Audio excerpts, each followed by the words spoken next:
I happened to be there early on, and I want to show you this chart as a consultant to UNHCR because there were not many people who were focused on studying emergencies. And so I was there from the very first days. I arrived, there were 4 people in Bangkok in UNHCR. One of the persons in UNHCR said, listen, we just received a call that in 4 days' time, 200,000 people are going to be walking across the border to this site, which we can't tell you about where it is. Could you take a car and go down and tell the field team, there was a little field team that had been set up because of the earlier refugees, give him this message. First of all, the driver was a UNHCR car, and he couldn't figure out if I was important or not. Should we have the flag on or not? At about 9 o'clock, I arrived on the border to meet the field officer. I said, you don't know me, and nor I you, but I'm coming from Bangkok. I have this message, and I think we ought to plan what to do. So he called the team together, and we worked all night. How much bamboo would we need? How many water tanks would we need, and so forth. That started the Kawidang camp. So they quickly put up this reception center. 2 things happened of part of this story. One was, among the very first people who arrived were some unaccompanied children. And so the question was, what should we do with them? So at first they were put in the medical clinic. And then the clinic said, look, we're not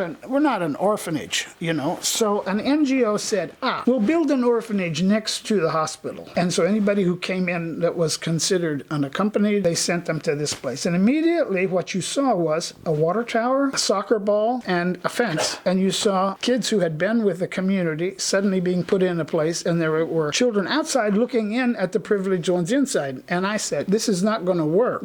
Right from the beginning, the first refugee who got off the bus, his name was Nusaktal. And I happened to be there and had the responsibility to walk him up this road we had just built to show him where the first house was. And so the question was, how are we going to reorganize this camp? And so the decision was to say, quick and dirty, every 100th person gets a little tag. And after a day or a couple days, the leader of the camp called them together and said, listen, either you organize the camp the way you want to manage it, or the Thai military will. Which do you prefer? And they said, we will. And so that night, because of curfew, we had to leave. And that night, on school paper, which is they laid out this chart. And it laid out the whole management of the camp. Police and education, a trash committee, everything. And to me, it was such a powerful example. If you give people the opportunity to organize themselves, they'll do perfectly fine. But what happened out of that is that then I had a staff of a couple hundred Khmer people in the camp. The first thing that I did, by the way, when I started with Red Barna there, was I hired an anthropologist to say, can you help us understand who the people are? What are their cultures? What are their practices, so that we reinforce rather than destroy? UNHCR, it was such a fracas with the unaccompanied children's question. That is, it was very, very high political issues, global in attention,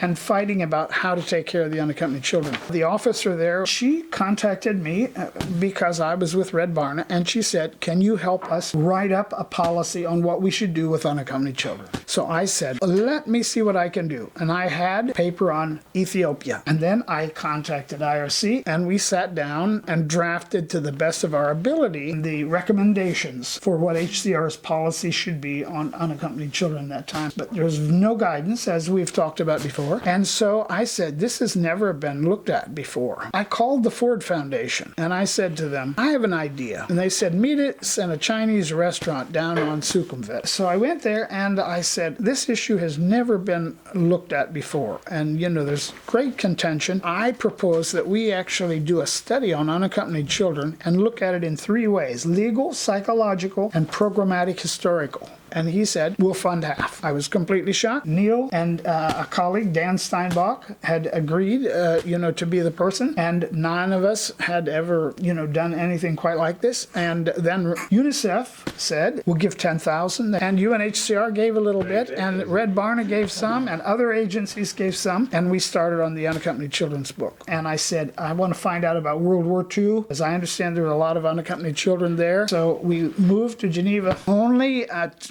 when the first visit, I went to see a field officer I'd met in the camps, and she said, well, my father was born in Russia. He went across Siberia and collected unaccompanied children. I was hitchhiking, and somebody said, why are you here? And I said, because I'm studying unaccompanied children in wars. And they said, do you know about the Spanish Civil War? I said, I know nothing about the Spanish Civil War. And that led me case after case after case. And so with Neil working just as hard on the psychological issues and Dan Steinbock on the legal issues, and it nearly killed us, or at least nearly killed me. A couple learnings from that I draw with regard to today's discussions. One is, we looked really hard at what was the most essential. What is in the best interest of children? And we went to see somebody who had written books at Yale, and Solent and Goldstein. And we went to see them because we tracked down every bit of evidence we could find. We came up with 3 principles. And this 3, to me, I carried through the rest of my life as the core issues. One was, care should be age appropriate. So you have to treat a baby like a baby. The second was continuation of care, continuity of care. I can remember them saying, the one thing we know, you disrupt the caregivers, you have problems. And the third principle was, every child needs somebody who loves them exceptionally. We could understand, or this was our construct, as to why institutions don't work, because they are unable to provide age-appropriate care. Don't hold the babies, they'll just cry, and all of that. And the second is, children aren't loved exceptionally, and there's no continuity of caregivers. One of the things from the book, I learned how disappointing it was because I fought like a tiger to get it published by Oxford University Press, which I thought was the best publisher in the world. But Oxford didn't care about humanitarians. They had no network for humanitarians. The book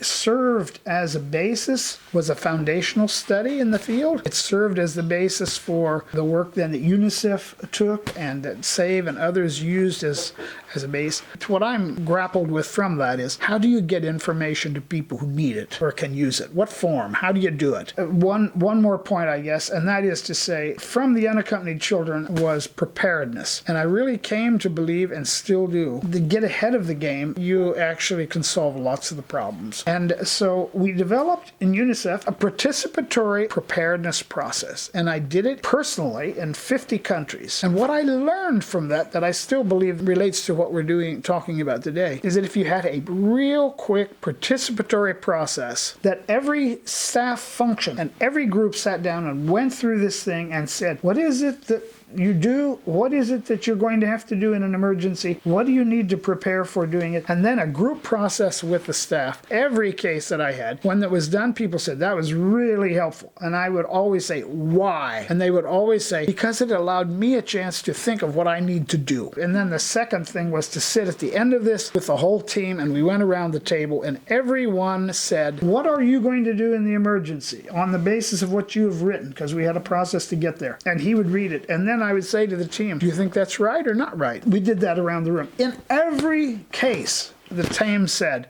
this is the first time I've ever really understood what everybody else is doing. I only mention that not to say the past, but to say I believe that we can come up with processes in this child protection field that are participatory, that are based on people thinking out what they can do, should do, and that this is really doable. Anyway, that's my story.